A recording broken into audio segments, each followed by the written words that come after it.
بسم اللہ الرحمن الرحیم۔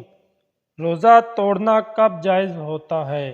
یا روزہ دار اچانک ایسا بیمار ہو گیا کہ اگر روزہ نہ توڑے گا تو موت کا خطرہ ہے، یا بیماری بڑھ جائے گی تو روزہ توڑ دینا بہتر ہے۔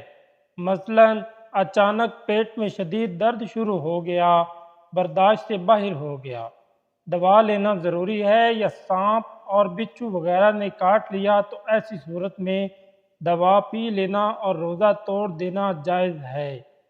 اگر کسی روزہ دار کو سخت پیاس لگی، اگر پانی نہیں پیے گا تو ہلاکت کا ڈر ہے، ہلاکت سے بچنے کے لیے پانی پی کر روزہ توڑ دینا جائز ہے اور اس کی قضا لازم ہوگی۔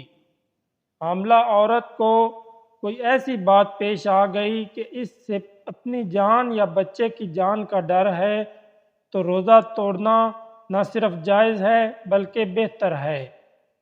کھانا وغیرہ پکانے کی وجہ سے بے حد پیاس لگی اور اتنا زیادہ بے تاب ہو گیا کہ جان کا خوف ہے تو روزہ توڑ دینا جائز ہے۔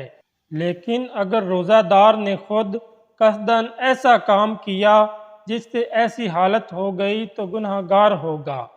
اگر رمضان کا روزہ بلا عذر توڑ دیا تو قضا اور کفارہ دونوں لازم ہیں۔